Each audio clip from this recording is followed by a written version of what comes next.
where the mind is without fear and the head is held high, where knowledge is free.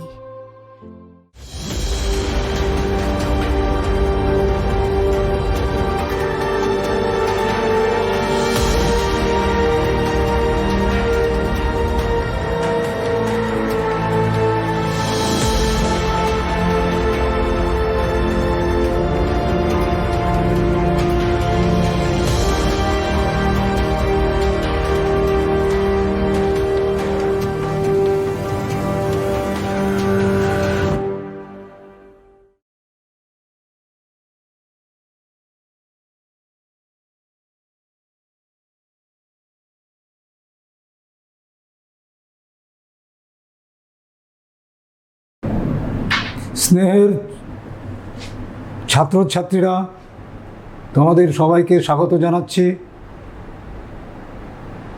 আশা করি তোমরা সকলেই ভালো আছো। আমার শুভেচ্ছা নিবে। যে অনলাইন ক্লাসের ব্যবস্থা আছে, এই ক্লাসগুলিতে আমি তোমাদের কেমিস্ট্রি বিষয়ে পড়াচ্ছি। গত ক্লাসে আমি পরমাণু গঠন সম্বন্ধে পড়িয়েছি। আমি শ্রী প্রবীর কুমার রায়, মালদা জেলা স্কুলের রসায়নের সহশিক্ষক। গত সপ্তাহে বোরের পরমাণু মডেল যে পড়িয়েছিলাম, সেখানে এনতম কক্ষপথে একটি ইলেকট্রনের শক্তি কত, বোর কক্ষপথের ব্যাসার্ধগুলি নির্ণয় করেছি, বর্ণালী রেখা বিশ্লেষণ করা হয়েছে বোর তত্ত্বের সাহায্যে। বোরের পরমাণু মডেলের আজকে সাফল্য ও ত্রুটি দু একটি কথা বলবো। তোমরা সকলেই 9 এবং 10-এ এই বোর মডেলের সাফল্য ত্রুটি কিছুটা পড়েছ। সেই কথাগুলি আবার আজকে আমি একটু বলছি। বোরের পরমাণু মডেলের সাফল্য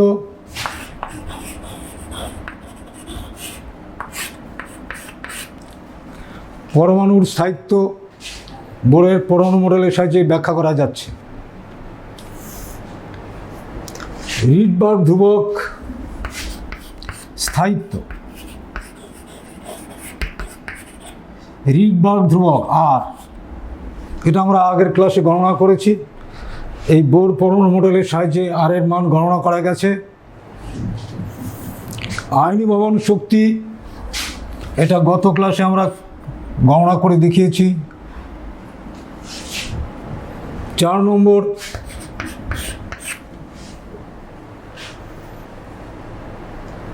বর্ণালী বিশ্লেষণ, রেখা বর্ণালী, অর্থাৎ বামার সিরিজ, লিম্যান সিরিজ, যে সিরিজগুলো আছে সেই সিরিজে এই বোর পরমাণু মডেলের সাহায্যে ব্যাখ্যা করা গিয়েছে। মোটামুটি এই সাফল্যগুলো তোমরা পড়েছ। আর ব্যর্থতার মধ্যে রয়েছে 1 নম্বর ব্যর্থতা,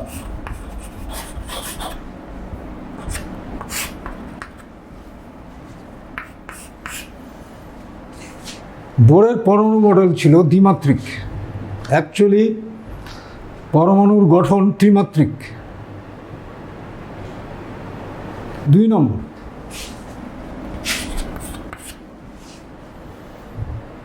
বোরের পরমাণু মডেল শুধুমাত্র একটি ইলেকট্রনের জন্য, একটি ইলেকট্রন যে সিস্টেমে আছে, সে হোক পরমাণু হোক আয়ন হোক, তার জন্য শুধু বোরের পরমাণু মডেলকে সাহায্যে বর্ণালীগুলোর বিশ্লেষণ করা যাচ্ছে। কিন্তু একাধিক ইলেকট্রন যে সিস্টেমে আছে,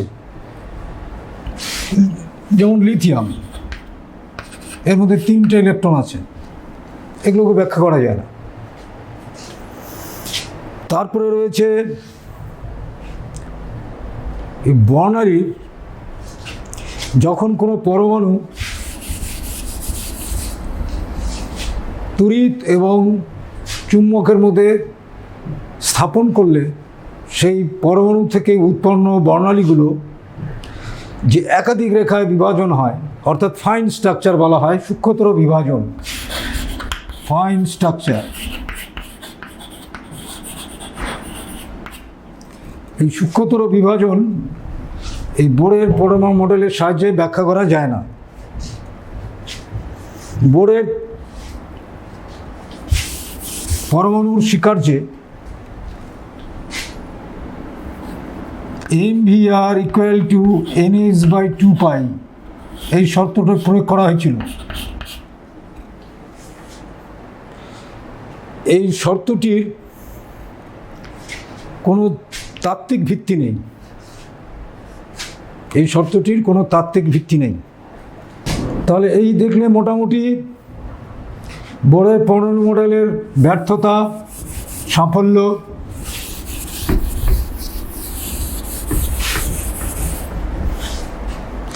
পরমাণুর গঠন আরও জানতে হলে আমাদের কিছু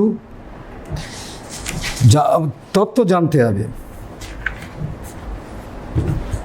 যেমন মনে করো ডি ব্রগলি ইলেকট্রনের দ্বৈত সত্তা, dual nature of electron.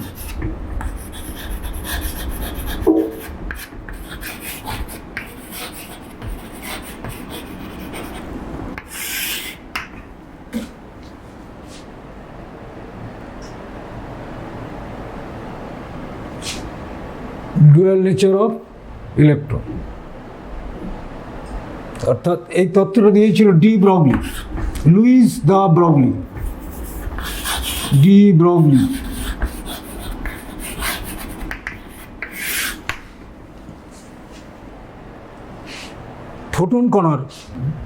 Photon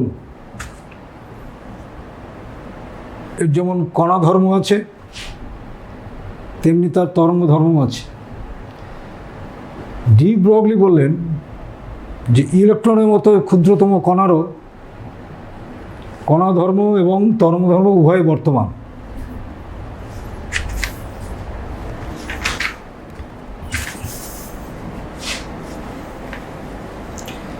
তিনি একটা সমীকরণ প্রতিষ্ঠা করেন, একটা কণার যদি তরঙ্গ দৈর্ঘ্য হয় তাহলে H/mv সমান হবে। অর্থাৎ এমটা কি হচ্ছে, এমটা হচ্ছে ইলেকট্রনের ভর। ইলেকট্রনের মতো যদি কণা ধরি, ইলেকট্রনের ভর,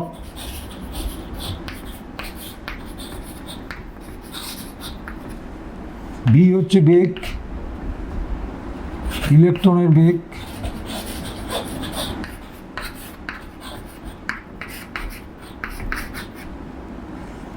ল্যামডা তরঙ্গ দৈর্ঘ্য,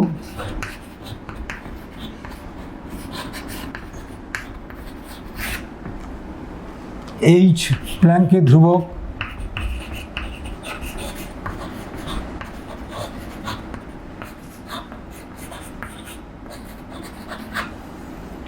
অর্থাৎ ভরবেগ তরঙ্গ দৈর্ঘ্যের ব্যস্তানুপাতিক। তাহলে ডি ব্রগলি বলছেন যে খুব ইলেকট্রনের এক ক্ষুদ্রতম কণা অত্যাধিক গতিশীল,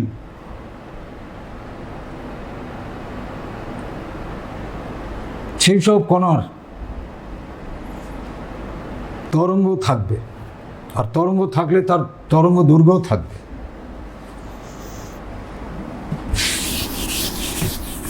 এটা কিভাবে এসেছে সেটা দেখো। আইনস্টাইনের ভর শক্তির সম্পর্ক হচ্ছে E=mc²। এটা তোমরা নিচু ক্লাসে পড়েছো। ভর এবং শক্তির সাথে যে সম্পর্ক,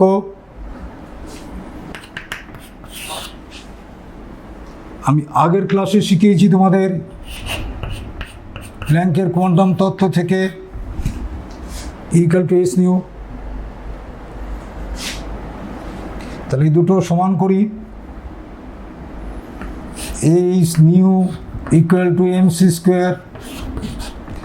এই সি বাই ল্যামডা এটা আমরা আগের ক্লাসে জেনেছি।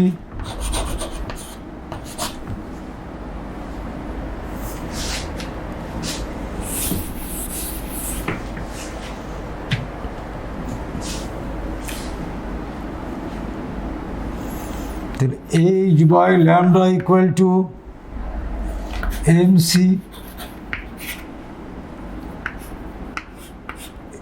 m equal to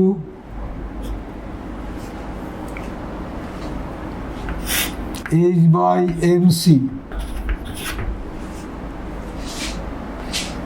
c এটা আলোর বেগ,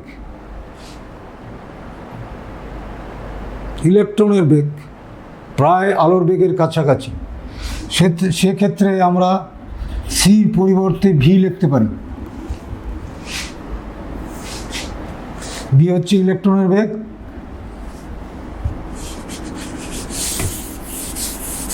তাহলে ল্যামডা ইকুয়াল টু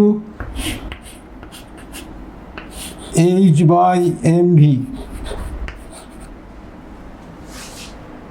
এটা ডি ব্রগলি সমীকরণ। তাহলে ইলেকট্রনের ভরবেগ ইলেকট্রনের তরঙ্গ দৈর্ঘ্যের ব্যস্ত অনুপাতিক, অর্থাৎ ভরবেগ বাড়লে তরঙ্গ দৈর্ঘ্য কমে যাবে।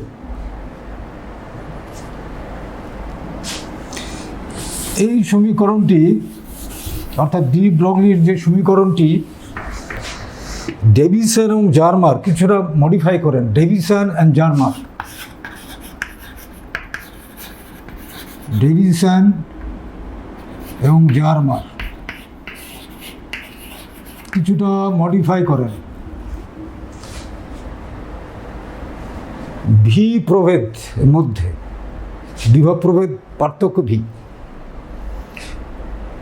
ইলেকট্রনের সহিত পাঠানো হলো। তাহলে প্রতিটি ইলেকট্রনের শক্তি অর্জন করলো ই ইন্টু ভি। ই হচ্ছে ইলেকট্রনের চার্জ, ভি হচ্ছে ভোল্ট, যে বিভব প্রভেদে পাঠানো হয়েছিল প্রতিটি ইলেকট্রনের শক্তি। এই শক্তি গতিশক্তির সমান হয় ইলেকট্রনের, এম ভি স্কোয়ার। তাহলে গতিশক্তি equal to E into V, V ইলেকট্রনের charge, M V square two E V, M V whole square equal to two M E V, M V root over two M E V. De Broglie সমীকরণ থেকে পাওয়া যাচ্ছে H equal to M V, H divided by root over two M E V.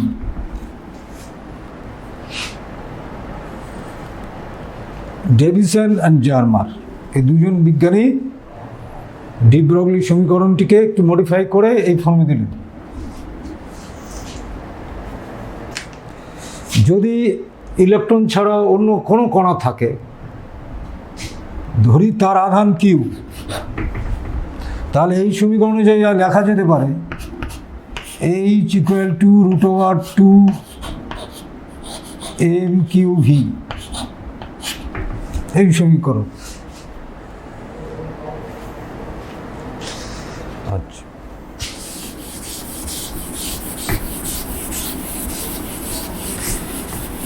এই D Broglie সমীকরণ শুধু electron বা আধানযুক্ত কণার ক্ষেত্রেই প্রযোজ্য নয়, গ্যাসীয় অণুর ক্ষেত্রেও কিন্তু প্রযোজ্য। তাহলে সমীকরণটা আমরা আবার লিখছি lambda equal to H by M V,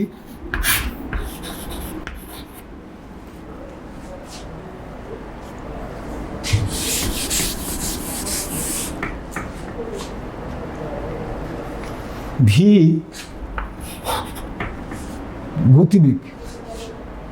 গ্যাসের ক্ষেত্রে এই গতিবেগটাকে নেওয়া হয় RMS velocity, root mean square velocity, RMS root mean square velocity. তাহলে V RMS equal to √3kT/m, এগুলো গ্যাসের গতিতত্ত্ব থেকে পাওয়া গেছে এই মানগুলো। কে হচ্ছে বোলজম্যান কনস্ট্যান্ট, বোলজম্যান কনস্ট্যান্ট কীভাবে পাওয়া যায়? Gas constant R divided by Avogadro's number, অর্থাৎ আর হচ্ছে এক মোল গ্যাসের ক্ষেত্রে যে মানটা, অর্থাৎ একটি অণুর জন্য যে মানটাকে বলা হয় বোলজম্যান কনস্ট্যান্ট, একটি অণুর ক্ষেত্রে R/m।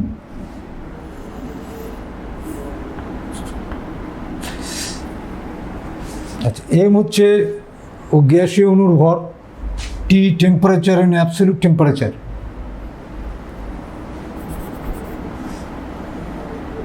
আচ্ছা, ল্যামডা ইকুয়াল টু H/m, এই ভির মানটা এখানে বসাচ্ছি।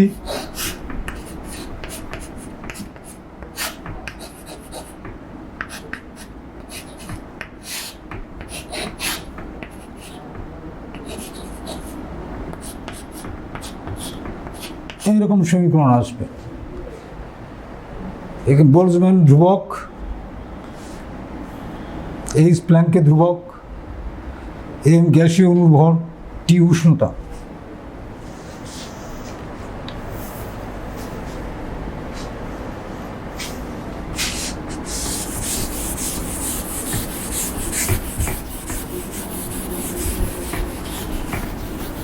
ইলেকট্রন যে কণা ধর্ম এবং তরঙ্গ ধর্ম আছে, কণা ধর্ম এবং তরঙ্গ,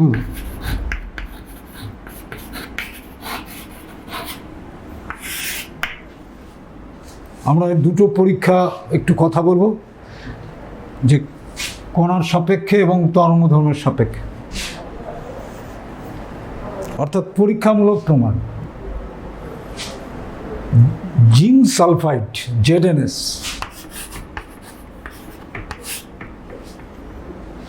প্রলিপ্ত পর্দার উপর যদি ইলেকট্রন দিয়ে আঘাত করা হয়,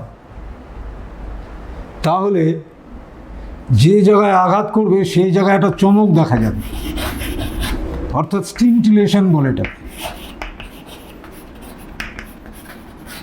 চমক।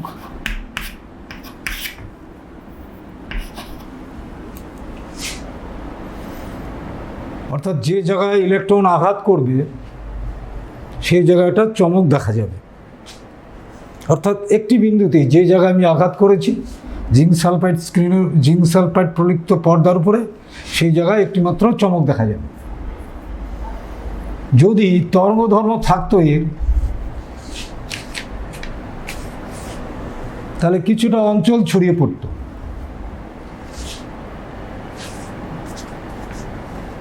অর্থাৎ কণা ধর্মের জন্য এই একটি জায়গায় মাত্র চমক দেখা যাচ্ছে। এটা হচ্ছে ইলেকট্রনের কণা ধর্মের একটা প্রমাণ।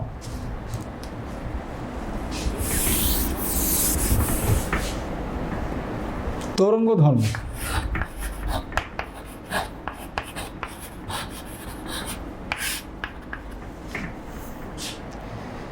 ডেভিসন এবং জার্মার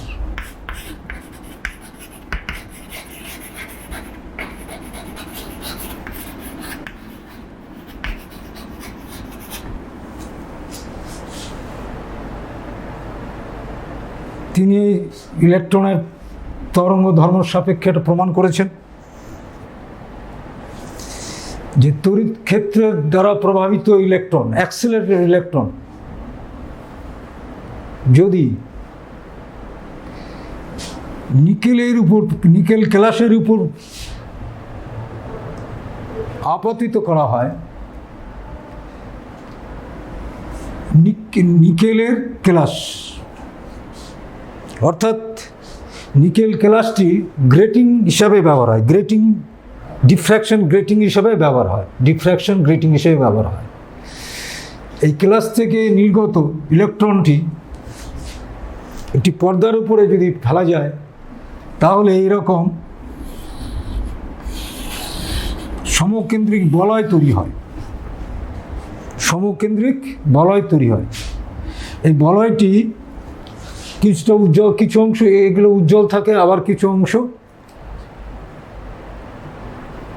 অন্ধকার থাকে, অর্থাৎ উজ্জ্বল থাকবে, অন্ধকার থাকবে, এগুলো বলে সমকেন্দ্রিক বলয়। ইলেকট্রন বিম ডিফ্র্যাকশন গ্রেটিং বলে এটাকে, ইলেকট্রন বিম ডিফ্র্যাকশন গ্রেটিং বলে, গ্রেটিং, ইলেকট্রন বিম ডিফ্র্যাকশন গ্রেটিং রিং, অর্থাৎ ডিফ্র্যাকশন রিং। আলো ধর্মর যেরকম এই ইলেকট্রনের ধর্মটাও ঠিক সেই রকমই।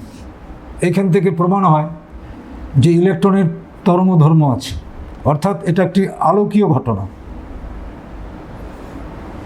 তাহলে আমরা ইলেকট্রন বিম ডিফ্র্যাকশন রিং থেকে সিদ্ধান্তে আসতে পারি যে ইলেকট্রনের তরঙ্গ ধর্ম আছে।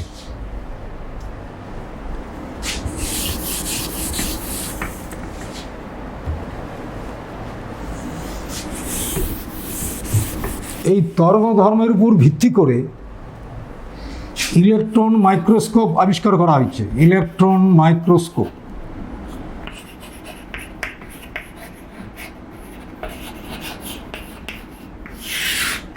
ইলেকট্রন মাইক্রোস্কোপ based on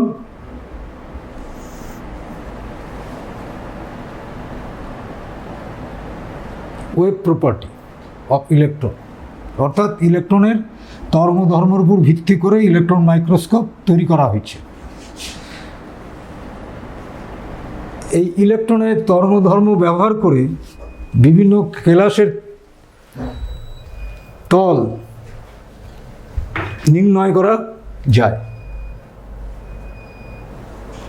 কেলাসের তল এই তরঙ্গ ধর্ম ব্যবহার করে নির্ণয় করা যায়।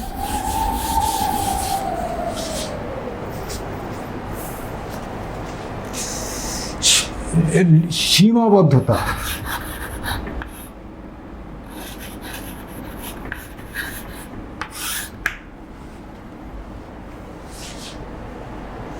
অর্থাৎ ডি ব্রগলির সমীকরণের সীমাবদ্ধতা কোথায়? ল্যামডা ইকুয়াল টু h/mv, আমরা এটা জানি, এটা মাইক্রোস্কোপিক পার্টিকেলের জন্য, অর্থাৎ সাব অ্যাটমিক পার্টিকেল যেগুলো। যদি ম্যাক্রোস্কোপিক পার্টিকেল হয়, অর্থাৎ গতিশীল বস্তু যেগুলো আমরা দেখতে পাই, তাদের ক্ষেত্রে কিন্তু এই ল্যামডার মান এত ছোট হয় যে সহজে নির্ণয় করা যায় না। এগুলো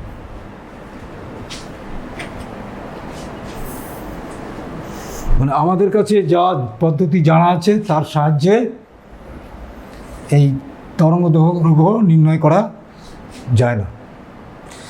এই ম্যাক্রোস্কোপিক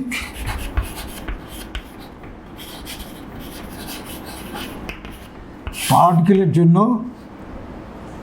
ডি ব্রগলি সূত্র প্রযোজ্য নয়। তাহলে আমরা একটা গণনা করে দেখি।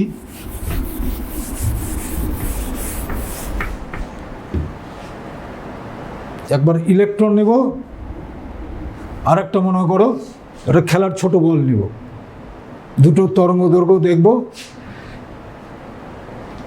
যে জ্ঞাত যে পদ্ধতিগুলো আছে তার সাহায্যে আমরা তরঙ্গ দৈর্ঘ্য নির্ণয় করতে পারি কিনা। ধরো ইলেকট্রনের ভর, ইলেকট্রন তার ভর হচ্ছে 9.1 × 10⁻31 কিলোগ্রাম।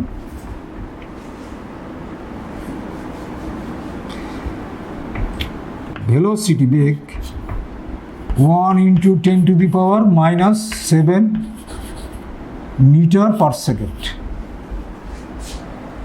তাহলে ল্যামডা কত হবে আমাদের? h/mv এইচ হচ্ছে 6.626 প্ল্যাঙ্কের ধ্রুবক, -34 জুল সেকেন্ড, 9.1 ইলেকট্রনের ভর, velocity 1 into 10 to the power -7 metre second, আর এখানে একটা কিলোগ্রাম আছে কেজি, ইকুয়াল টু এটা দাঁড়াবে 7.27 10 to the power -11 মিটার। তরঙ্গ দৈর্ঘ্য দাঁড়াবে 7.27 10 to the -11 মিটার। এই তরঙ্গ দৈর্ঘ্য এক্স রশ্মি তরঙ্গ দৈর্ঘ্যের কাছাকাছি। অতএব ইলেকট্রন এর যে তরঙ্গ দৈর্ঘ্য সেটা জ্ঞাত পদ্ধতির সাহায্যে আমরা এটা মাপতে পারি। যে পদ্ধতিগুলো আমাদের মাপি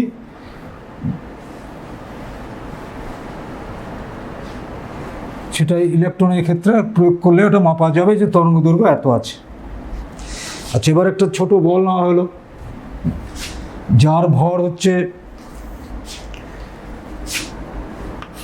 বল নেওয়া হলো গতিশীল বল, ভর হচ্ছে 0.05 kilogram,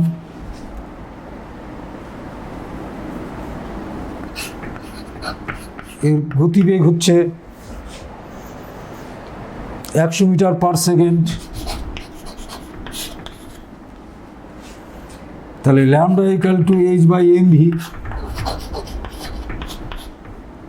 6.626 10 to the power -34 joule second, M হচ্ছে 0.05 কিলোগ্রাম, ইন্টু ভি হচ্ছে 100 মিটার পার সেকেন্ড।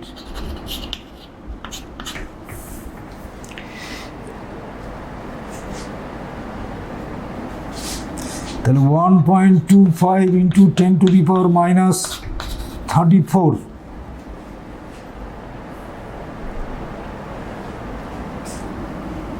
এত মিটার।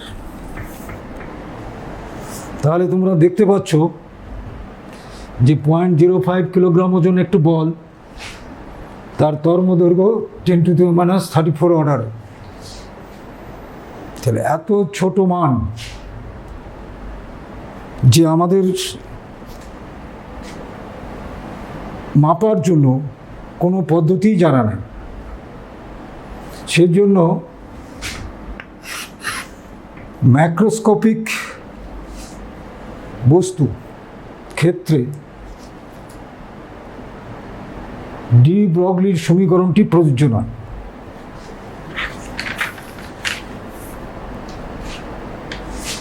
অর্থাৎ আমরা বলতে পারি যে এই ল্যামডার কোনো তাৎপর্য নেই।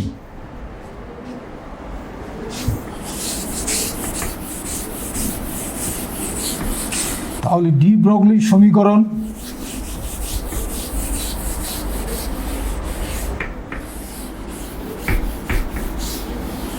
ইলেকট্রনের মতো ছোট পার্টিকেলের তরঙ্গ দৈর্ঘ্য আমরা মাপতে পারি এই সমীকরণের সাহায্যে।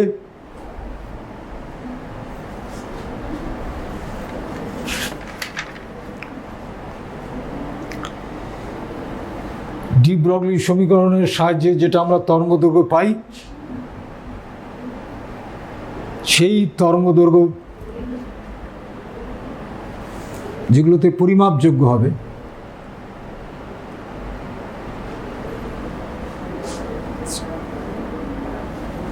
অর্থাৎ যে বিভিন্ন যে ইনস্ট্রুমেন্টগুলো আছে, মনে করে ইলেকট্রন মাইক্রোস্কোপ, এগুলোতে ব্যবহার করা যায়। অর্থাৎ ইলেকট্রনের তরঙ্গদৈর্ঘ্য ব্যবহার করে এইসব যন্ত্রপাতি আবিষ্কার করা হয়েছে। আমরা শিখব হাইজেনবার্গের অন্বেষণ কি।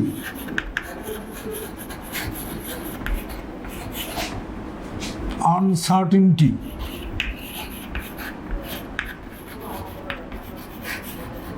প্রিন্সিপাল।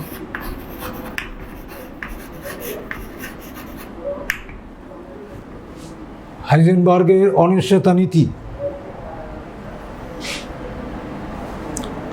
আমাদের দৈনন্দিন জীবনে যেসব গতিশীল বস্তু আমরা দেখতে পাই তাদের অবস্থান এবং গতিবেগ আমরা সহজেই নির্ণয় করতে পারি, কিন্তু খুব ক্ষুদ্র কণা ইলেকট্রনের মতো তরঙ্গায়িত পথেই গতিশীল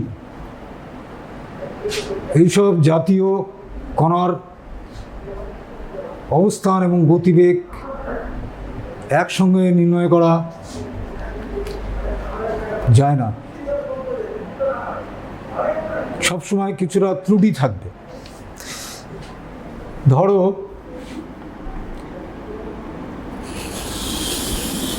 একটি ইলেকট্রন এই পথে গতিশীল, তুমি এখান থেকে একটা মাইক্রোস্কোপ দিয়ে দেখবে ইলেকট্রনের অবস্থান গতিবেগ দেখতে চাচ্ছ, তাহলে এটার উপরে আলো ফেলতে হবে, ফোটন, নির্দিষ্ট তরঙ্গদৈর্ঘ্যের ফোটন ফেলতে হবে।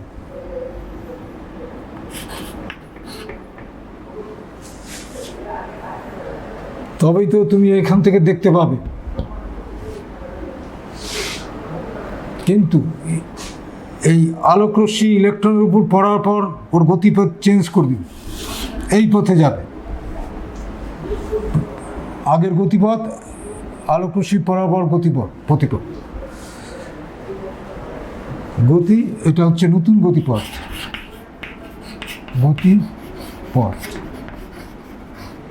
এটা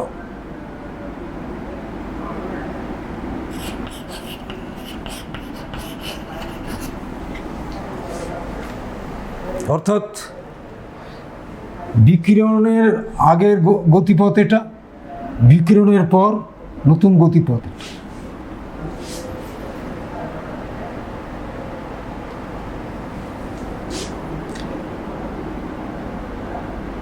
আমরা যেসব বস্তু দেখতে পাই আলোকরশ্মির তরঙ্গদৈর্ঘ্য থেকে ওইসব বস্তুর তরঙ্গদৈর্ঘ্য বেশি, আকার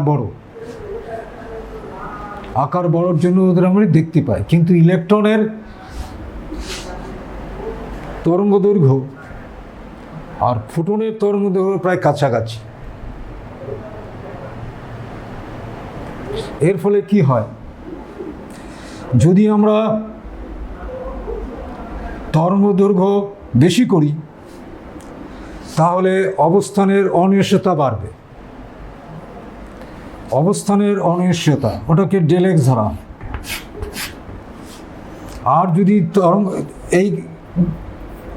এই ফোটনের তরঙ্গদৈর্ঘ্য যদি কমানো হয়, অর্থাৎ কম্পাঙ্ক যদি বেশি থাকে, তাহলে ভরবেগের অনিশ্চয়তা,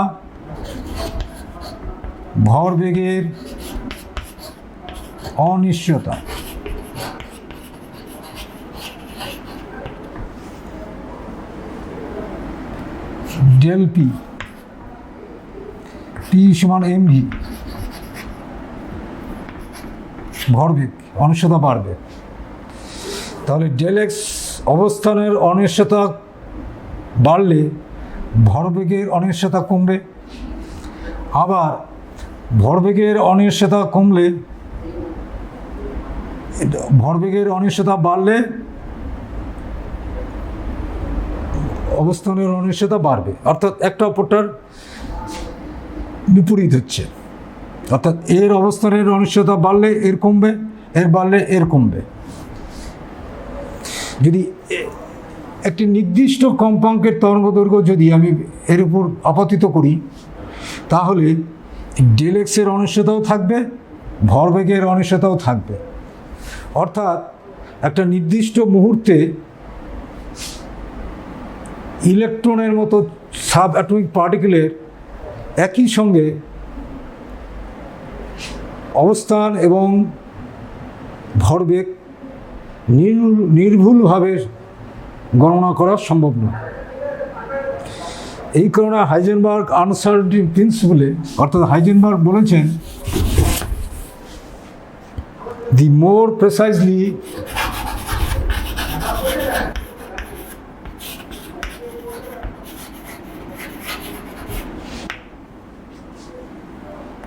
more precisely position is determined,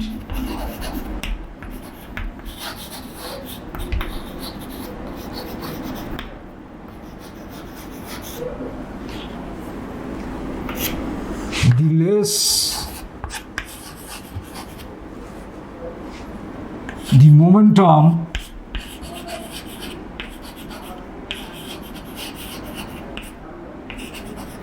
is known. In this instant,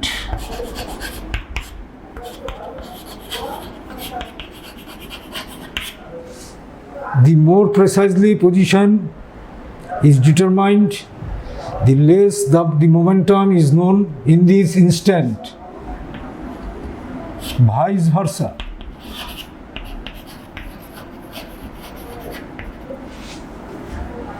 Heisenberg,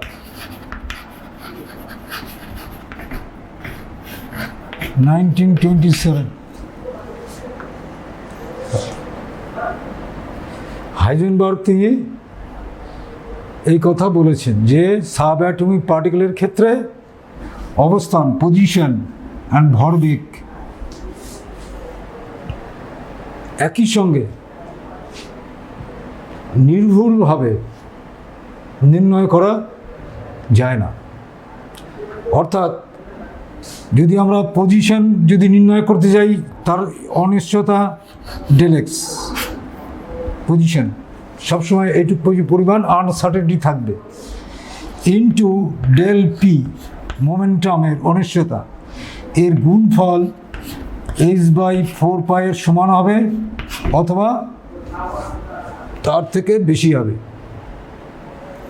এটা হচ্ছে হাইজেনবার্গের আনসার্টেনিটি প্রিন্সিপলের গাণিতিক রূপ। তাই লিখতে পারি del X M del V, কারণ কোনো একটি কণার ক্ষেত্রে মাস নির্দিষ্ট পাই। তাহলে ইলেকট্রনের ক্ষেত্রে যদি আমরা ধরি, এটা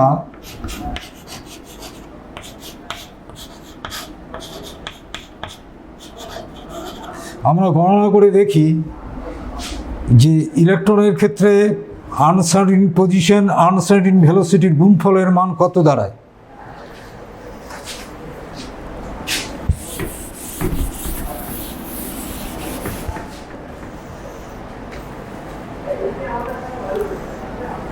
তাহলে del X into del V,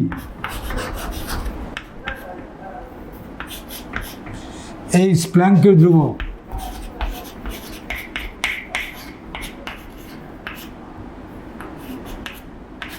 joule second 3.14,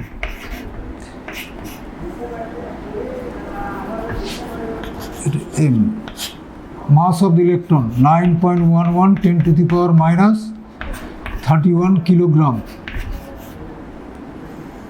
equal to 5.8 10 to the power minus 5 joule per kg।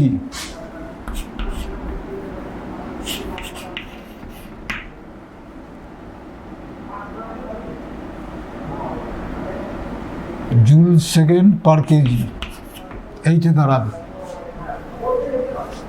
এইটুকু অনিশ্চয়তা।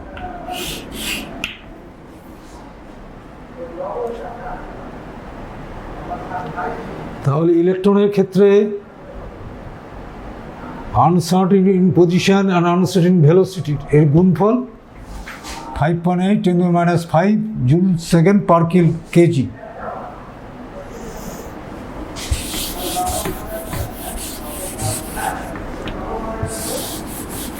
আচ্ছা, এই সমীকরণে যদি ডেল এক্স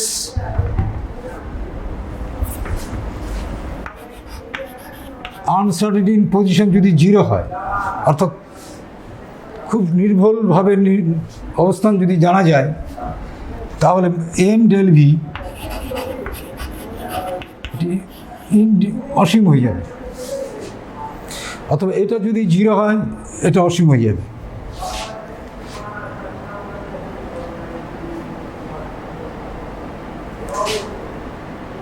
এক নম্বর। 2 নম্বর, ডেল এক্সের মান যত কম হবে ডেল পির মান তত বেশি হবে, আবার ডেল পির মান যত বেশি হবে এটার মান তত কম হবে।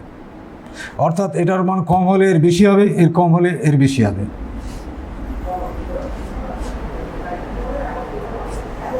কেন এরকম ঘটে?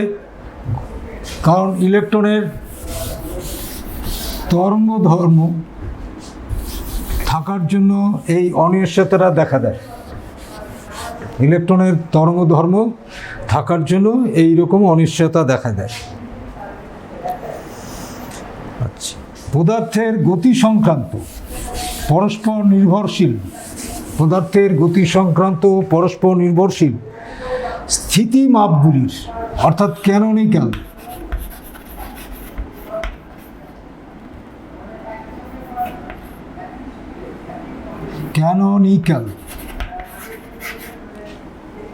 conjugate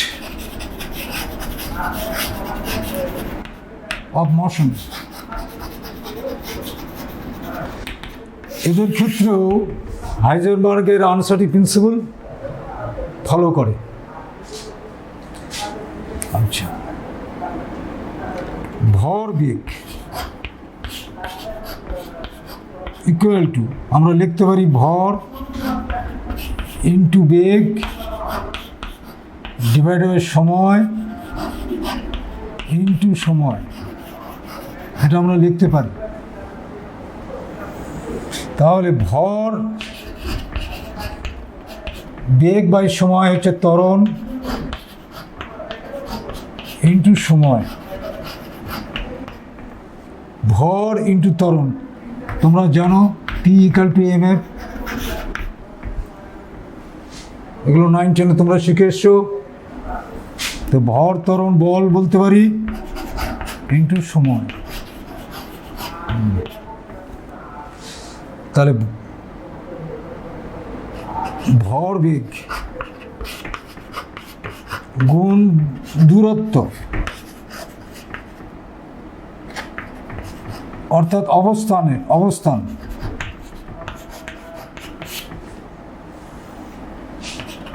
বল ইন্টু দূরত্ব ইন্টু সময়, বল ইন্টু দূরত্ব শক্তি ইন্টু সময়।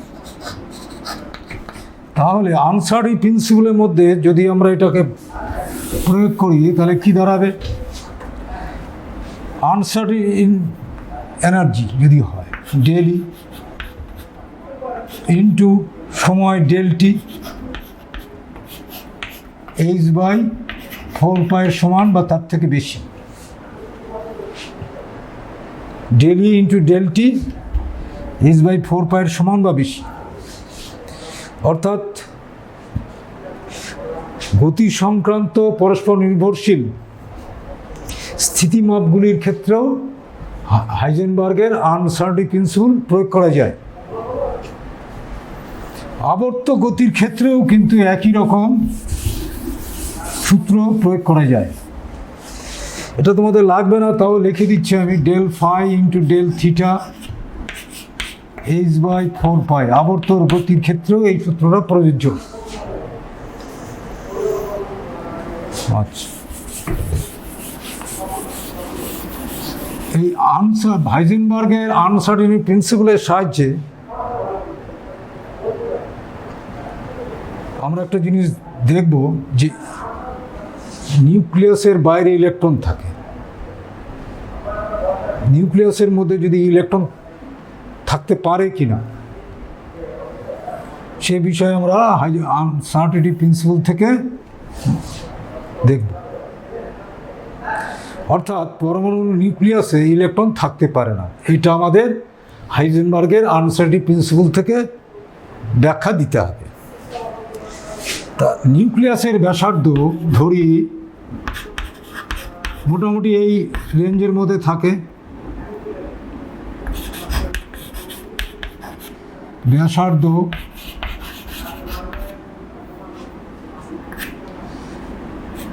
10⁻⁻15 মিটারের কাছাকাছি থাকে।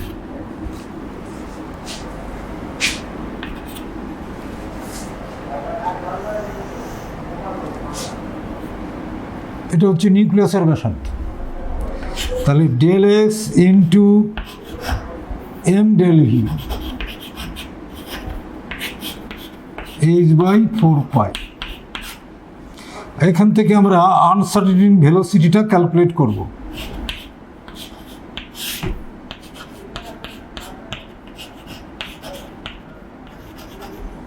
এটা আমরা এখন ক্যালকুলেট করব। এটা আমরা সমান ধরে নিই। এইচ প্ল্যাঙ্কের ধ্রুবক,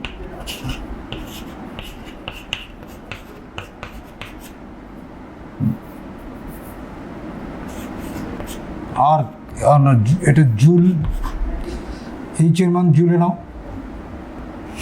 জুল সেকেন্ড। 4π3.14 ডেল এক্স এই মানটা নাও। এই ব্যাসার্ধটাই হবে হচ্ছে আনসার্টেনিটি ইন পজিশন, অর্থাৎ ডেল এক্সের তাই মান হবে 10⁻15 metre. Mass of the electron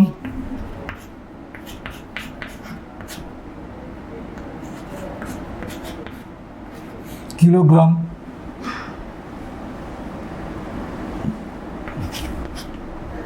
metre, এটা মিটার মিটার কিলোগ্রাম। অর্থাৎ এই গণনা করলে তোমরা দেখতে পাবে যে 5.8 10⁻10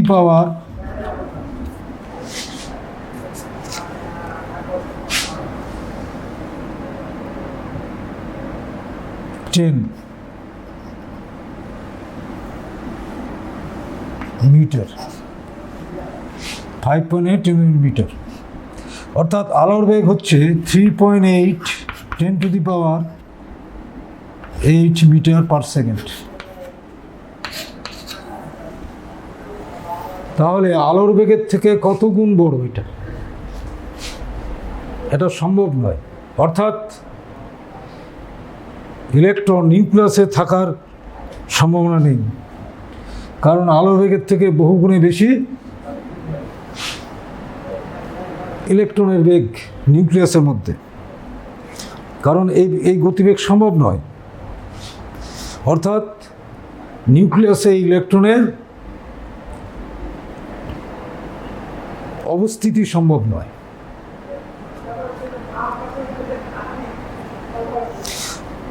আচ্ছা, আমরা একটা গণনা শিখব আনসার্টেনিটি প্রিন্সিপলের সমীকরণের সাহায্যে কিভাবে গণনাগুলো করতে হয়। দেখো, একটি ইলেকট্রনের ভর দেওয়া আছে এত, গতিবেগ দেওয়া আছে এত, এই গতিবেগের এত পার্সেন্ট অনিশ্চিত, অর্থাৎ আনসার্টেনিটি ভেলোসিটি হচ্ছে এটা, মাস এটা। ইলেকট্রনটির অবস্থানের অনিশ্চয়তা কত হবে তোমাকে জানতে দিয়েছে, ডেল এক্স কত হবে। তাহলে আমরা জানি del X into del P, ভরবেগের অনিশ্চয়তা, equal to or greater than h/4π।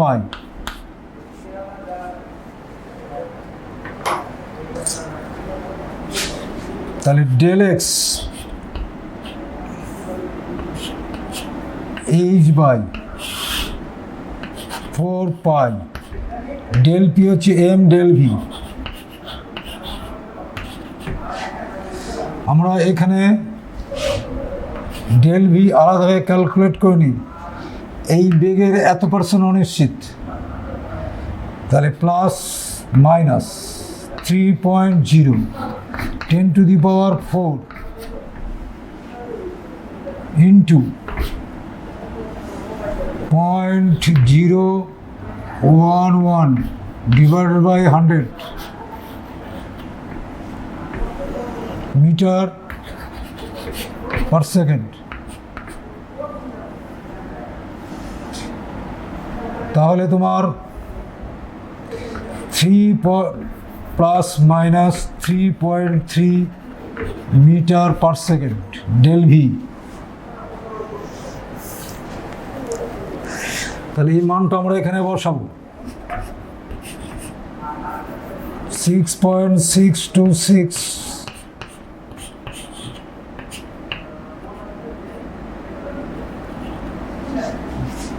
34 joule second, 4 × 3.14। মাস দেওয়া আছে ইলেকট্রনের 9.1, 10⁻31 কিলোগ্রাম। ডেল ভি পেয়েছি আমরা 3.3 মিটার পার সেকেন্ড। তার মানে এটা হচ্ছে প্লাস মাইনাস, তাহলে ডেল এক্স কিন্তু দাঁড়াবে, এটা যদি আমরা সরল করি তাহলে দাঁড়াবে 1.76 10⁻³ মিটার। তাহলে অনিশ্চয়তা দাঁড়াবে 1.76 10⁻³ মিটার। তাহলে যে মানটা পার্সেন্টেজ অনিশ্চয়তা দেওয়া থাকবে সেটাকে এটার সাথে গুণ করে 100 দিয়ে ভাগ করতে হবে, তারপর হাইজেনবার্গের আনসারটি প্রিন্সিপাল মধ্যে বসাতে হবে, করে এখান থেকে অবস্থানের অনিশ্চয়তাটা গণনা করতে হবে। তোমাদের পরীক্ষার সাথে এই ধরনের অঙ্ক থাকে, এরকম বাড়িতে 2-1টা অঙ্ক তোমরা প্র্যাকটিস করবে। 300 বিভব প্রভেদের মধ্যে দিয়ে যাওয়ার ফলে একটি ইলেকট্রনের গতিবেগ এবং ডি ব্রগলি তরঙ্গ দৈর্ঘ্যের মান কত হবে? অর্থাৎ এর একটু আগে আমি ডি ব্রগলির সমীকরণটা পড়িয়েছি, ওটার উপর বেস করে কী ধরনের অঙ্ক থাকে পরীক্ষায় তোমরা একটু দেখো। একটা বিভব প্রভেদের মধ্যে দিয়ে যার মান 300 ভোল্ট বিভব প্রভেদের মধ্যে দিয়ে যাওয়ার ফলে একটি ইলেকট্রনের গতিবেগ এবং ডি ব্রগলি তরঙ্গদৈর্ঘ্যের মান কত হবে? তো বিভব প্রভেদের মধ্যে দিয়ে ইলেকট্রন যাওয়ার ফলে ইলেকট্রনের শক্তি সঞ্চয় হবে, সেটা গতিশক্তি আকারে থাকবে। তাহলে 12 mv² E × v।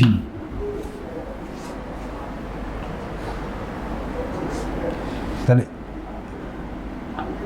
ভি কত হলো?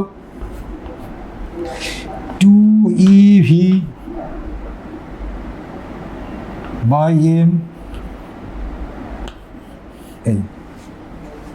এইখান থেকে আমরা মানগুলো বসাবো।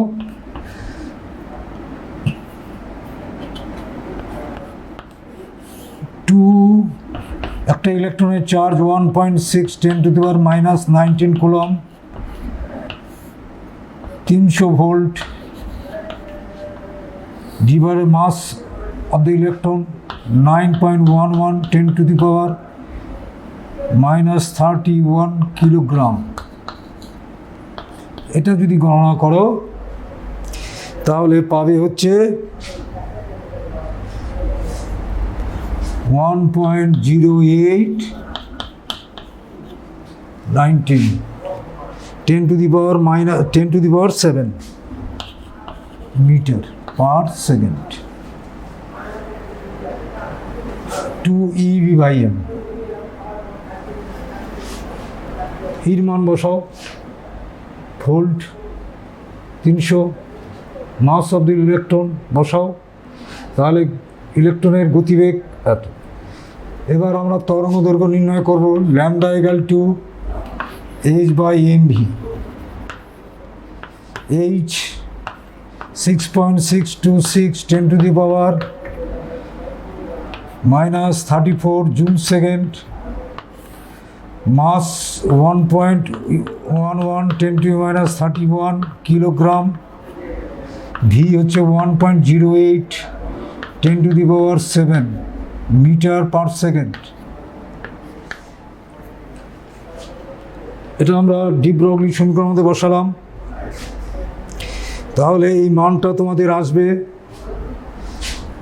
70.8 10⁻12 মিটার, অর্থাৎ 70.8 picometre. 1 picometre equal to 10⁻12 metre.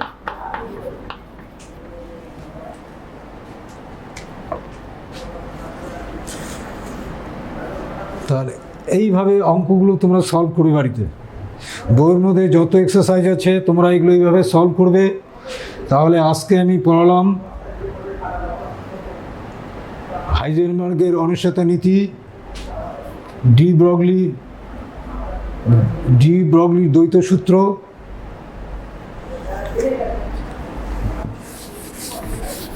এর পরের দিন আমরা ক্লাসে পরমাণুর গঠন শিখব, ত্রিমাত্রিক গঠন।